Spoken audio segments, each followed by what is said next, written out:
students. Today our topic is modern linguistics or emergence of modern linguistics.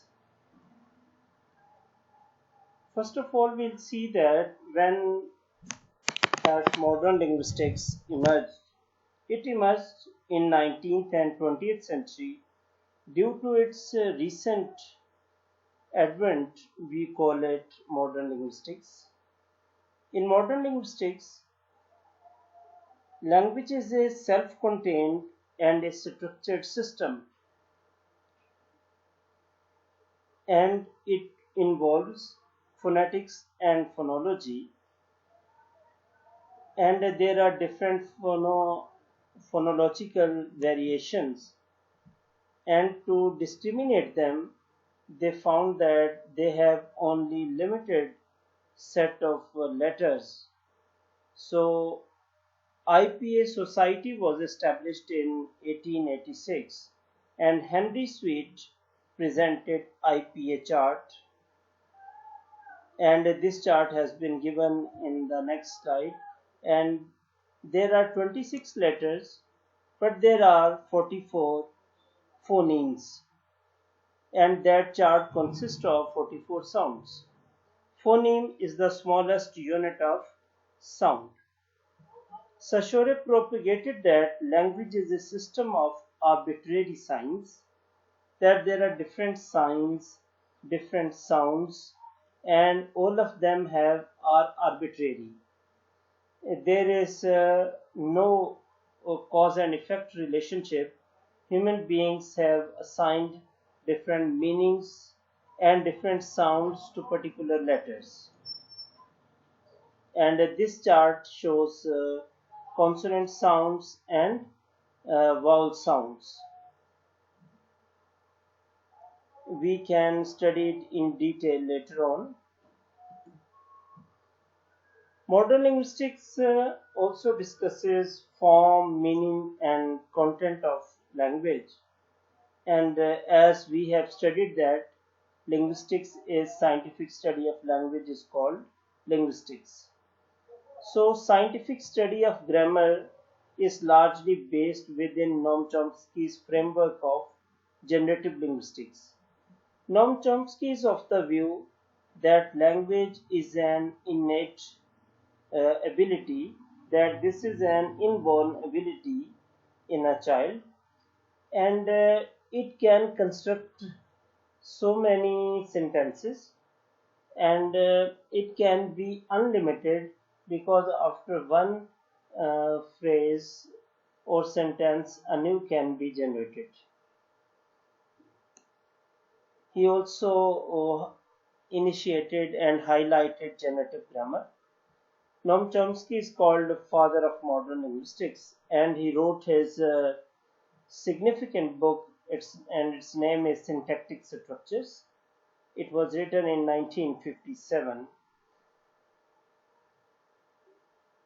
He laid foundations of non-empiricist theory of language.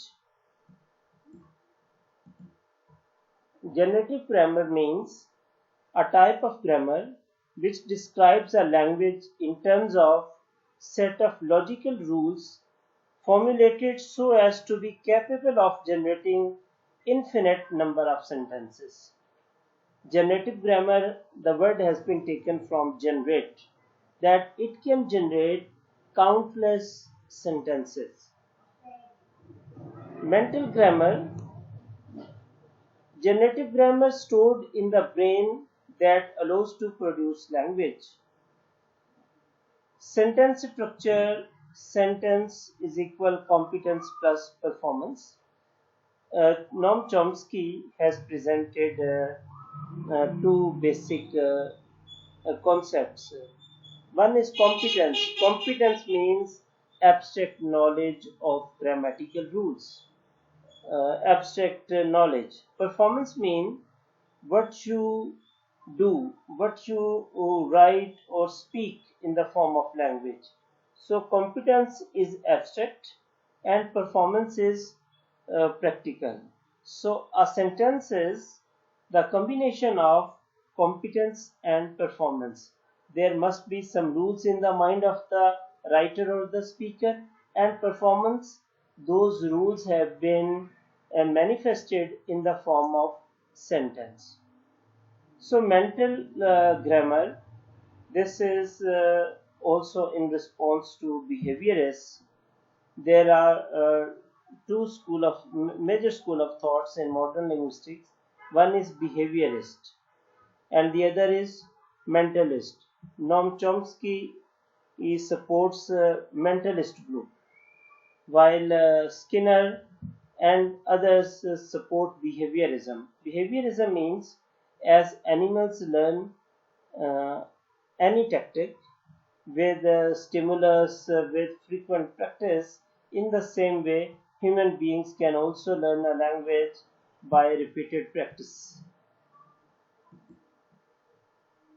Modern linguistics in Indo-Pak subcontinent, at the time when it was emerging in other parts of the world. So what was happening in Indo-Pak subcontinent? In that era, there are different types of linguistic movements, and Urdu-Hindi controversy is also very important. If we see language of Indo-Pak subcontinent, it was same, and the same language was spoken by Hindus and Muslims. When Urdu-Hindi controversy started, Muslims started to Islamicize the language. They inculcated Islamic terms like mashallah, inshallah, jazakallah, hasbiyallah, and many other terms which made the language Islamicized. Islamic elements were dominating in our language. And if they needed to borrow words from other languages, they borrowed those words from Arabic language as well as Persian language. On the other hand, Hindus Hinduized the language. They started to include Hindi terms, Sanskrit words in their language. So they started to include Vishwas, and they started to take many words from their four Vedas: Rig Veda, Yajur Veda, Sama Veda, Tharva Veda. So in this way, languages were associated with the religions. So there is other Fort William College. It started to translate local material into English, and English content was translated into Pakistani languages, or sorry, not Pakistani languages, in Indo-Pak languages, because Pakistan was not present at that time. If we read poetry of Akbar Allahabadi, we find many English words in his poetry. Ja kalarki kar khushi se phul ja, and many other way, kha double roti kalarki kar khushi se phul ja. So he introduced English words in Urdu poetry and in Urdu language. The reason was Akbar Allahabadi was serving as an employee in the office of colonial administrators. So he was under the direct influence of colonizers. So in Indo-Pak subcontinent, modern linguistics was affecting them on translation, and two linguistic groups were emerging, and they were connecting and linking their language with their religions. And ultramod or elite class people, they were changing themselves for the sake of their colonizers. They were learning English language, or if they were speaking Urdu language, they were including English words in their Urdu language. Okay, now we'll see some principles of modern linguistics. Integrativity. Integrate. What to integrate? Integrate linguistics with other domains of knowledge. That's why we find different branches of linguistics like sociolinguistics, psycholinguistics, computational linguistics, in which computer and language have been merged. So integrativity means linguistics should be combined with other disciplines of knowledge, and in this way new knowledge paradigms and new linguistic experiences are constructed. Anthropocentricity, to evaluate reality exclusively in terms of human values. Basically, the term can be divided into anthropology. Centricity means focused. So, anthropology, study of civilization. So, study of civilization, ethnographic studies were also included in modern linguistics. To study some civilization, to study endangered languages, to study endangered societies, their culture, their lifestyle. All this study was included in anthropocentricity. Suppose you conduct research on Kalasha culture and differences of Kalasha culture and other cultures of Gilgit-Baltistan. You will find that this is ethnic study and this would be the modern linguistic study. Communicativeness, that how does a language perform its communicative role. Dialogicness means there is a dialogue in the language, and language is argumentative. It supports some ideas. Discursiveness means there is indirectness in the language. Many things are told in the indirect way, either to create euphemism or to uh, convey the meaning without hurting someone. Culture centricity. Culture also became the part of language. Some scholars say that culture is the fifth language skill. So, culture centricity, modern linguistics is cultural centricity. The world is becoming a global village, and if cultural centricity is not present, there would be cultural shocks. People will quarrel and fight against each other only because of cultural variations. That's why some American universities hire some professors, especially belonging to different parts of the world. Interest in deep language knowledge. Modern linguistics takes interest uh, in the knowledge about language and the knowledge of that language, and its historical principles are also studied. While we are talking about modern linguistics, we cannot ignore the role of Ferdinand de Saussure from 1857 to 1913. He was a Swiss linguist, and he was widely considered to be one of the forefathers of both linguistics and semiology. Semiology means study of signs. His most famous concept is called signifier and signified. Signifier is the word, and signified is the idea behind that word. Signifier and signified work together and they become a sign. Every word is a sign, every picture is a sign, because every picture conveys some meaning. Suppose you give a bouquet of flowers to someone. Its physical shape or physical word is called signifier, and signified is there is a background meaning that you show your happiness on that occasion. So, signifier and signified work together and they transform themselves into language. Crucially, Saussure articulated the arbitrariness of the linguistic science. Arbitrary means human beings have supposed that this thing is sign of that thing. Suppose if there is death, people weep. That weeping is the sign of a tragic story or tragic situation. Or black colored dress is symbol of a death. It represents mourning.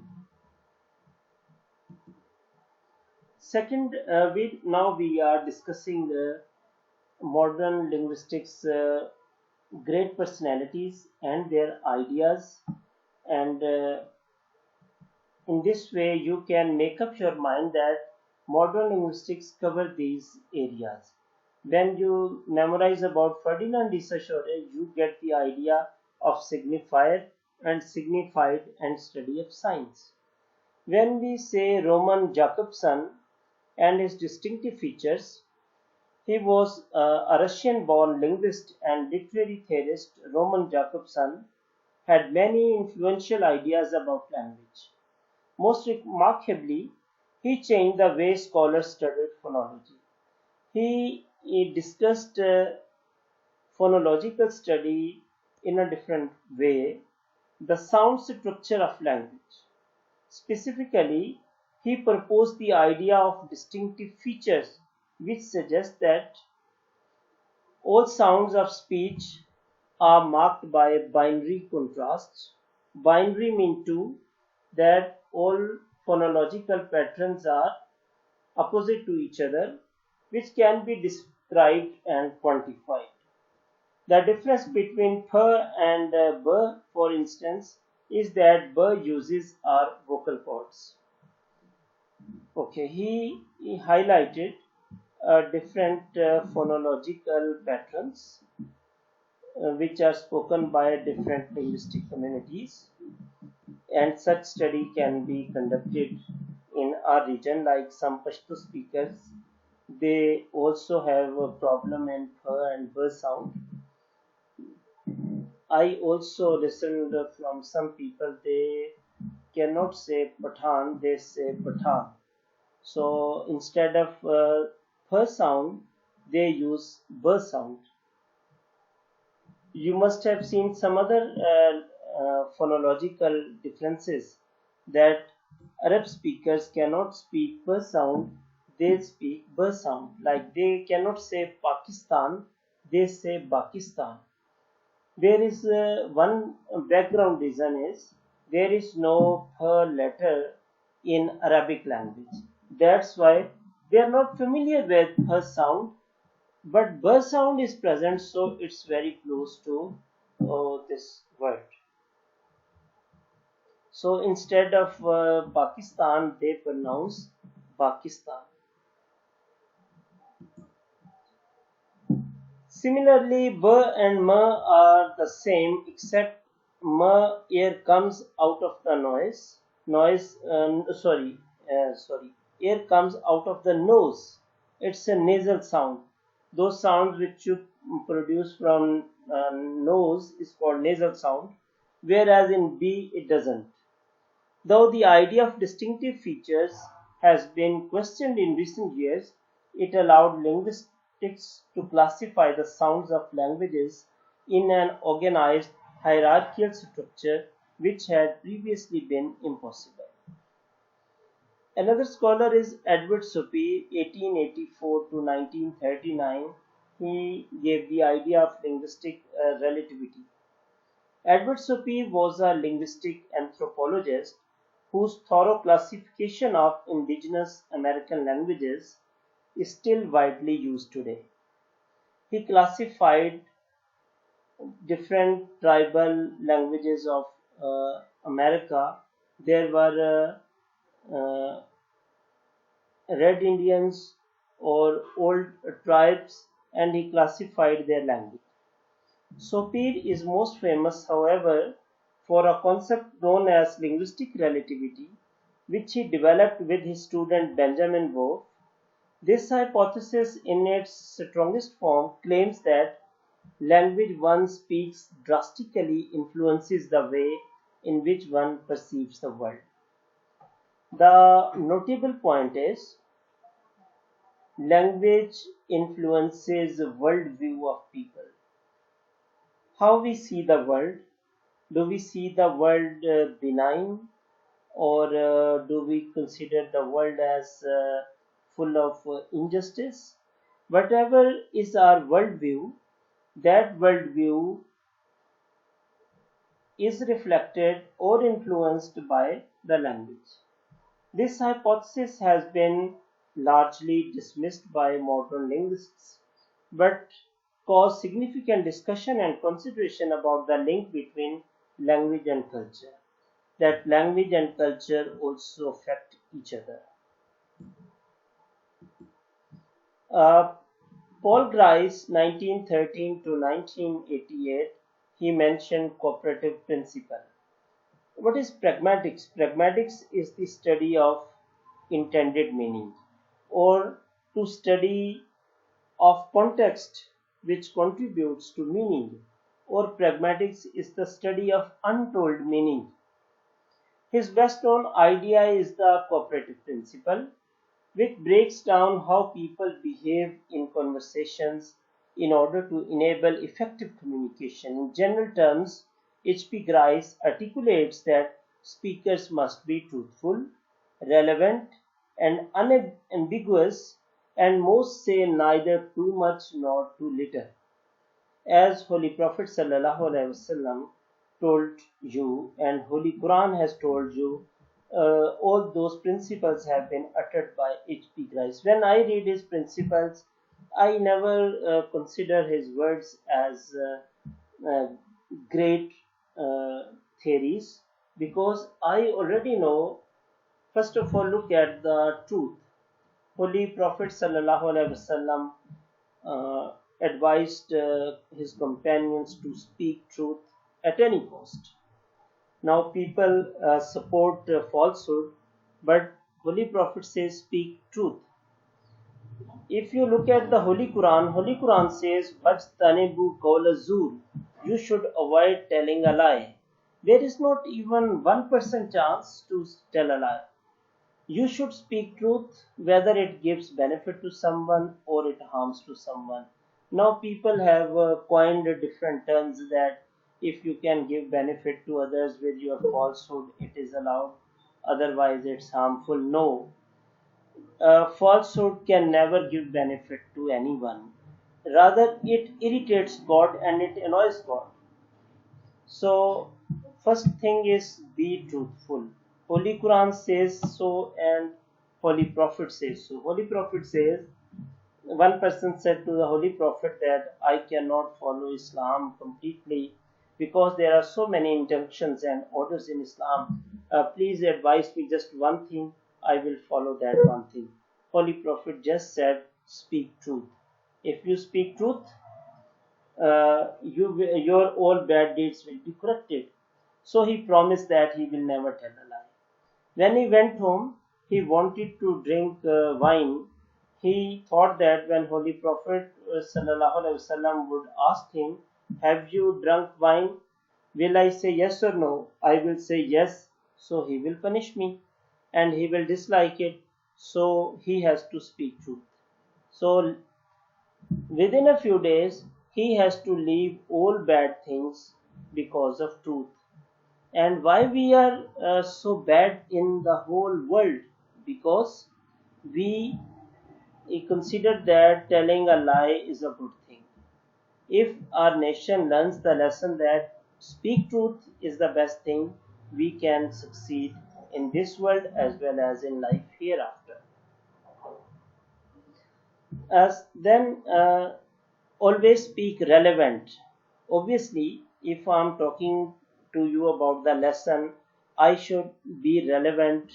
I should not talk about the rates of vegetables or the rates of fruit because that is irrelevant topic.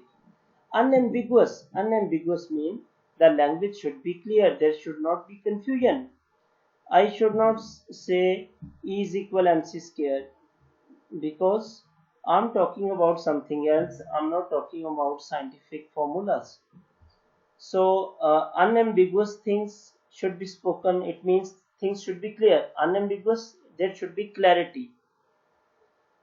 And I should not speak so many words that my listener is fed up, or I should not speak so less word that it becomes rude. Suppose if you ask me, will you deliver a lecture tomorrow? Can you tell me time? I say no. The listener will feel bad. And I should not give so long answer. I should not give one word answer. I should be moderate. So Islam has told these things already. If a person violates these principles, so there is a problem in communication.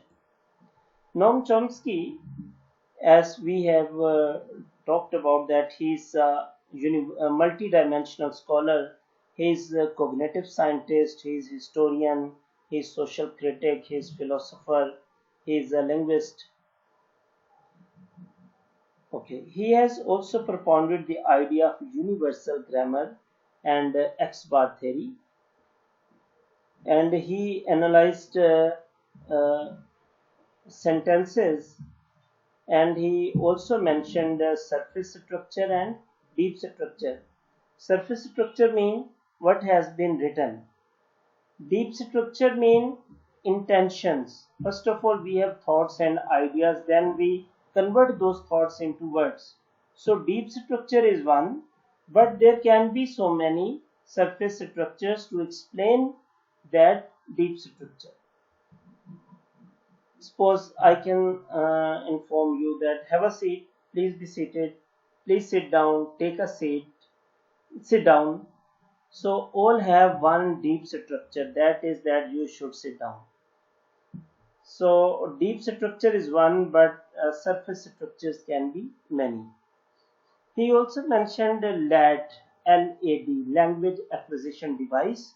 It means language is an innate ability. Language does not come from outer world. Language is present inside of a baby.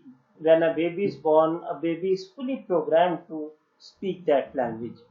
And then he starts babbling and cooing, and later on it turns into the complete language in the age of 3 years. So that babbling and cooing is also language. So language is an innate gift, inborn gift. Human beings don't learn language from the outer world or from the existing world. Eve Clark, 1942. She was born in 1942 and she is still alive. And she talked about first language acquisition. That users of inertia means deep mental involvement, are most likely interested in learning a second or third or fourth language. However, in order to understand how it's best to learn a second language, we must also understand how we acquire our first language. Eve Clark is a pioneer in the field of first language acquisition and has revolutionized the way in which we understand how children pick up language, from babbling to coherent conversation. Basically, she has studied a child's language learning system, and then she applied the same language learning style on the learning foreign language. Students should understand L1. L1 means learning mother tongue. That is quite automatic. That is called language acquisition. L2 means learning second language. Suppose your L1 mother tongue is Punjabi and English is your L2 second language learning. Eve has taken the styles and principles of first language acquisition and applied those principles on learning the second language. She is of the view that a child should learn second language on the principles of the first language learning. Eve Clark proposes theories and cites evidence that sheds insight into the mystifying topic of how children learn their first language so successfully and efficiently. Ultimately, this information will help us understand how to maximize efficiency in second language acquisition. The seventh scholar is Steven Pinker, popularizing linguistics. In his widely popular books such as The Language Instinct, Steven Pinker argues for a biological basis of language acquisition. As the title suggests, he proposes that language is an instinct, a behavior, which, like any other instinct, was formed by natural selection and has adapted to suit humans' communicative needs throughout time. His accessible, fun to read books have made great strides in popularizing the field of linguistics and making it accessible to those outside the realm of academia.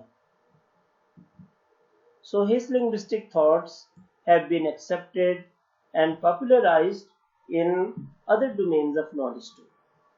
Because he feels that language is an instinct. Instinct means this is also inborn. And human beings are not in need to learn that things because instinctive behavior is inborn behavior. Nowadays, linguistics is a rich field with many subdivisions: sociolinguistics, psycholinguistics, neurolinguistics. As in the beginning we talked about integrativeness, that linguistics has been integrated with other domains of knowledge. So in this way, linguistics has become multidimensional because linguistics has been combined with other domains of knowledge. Thank you so much. Best wishes.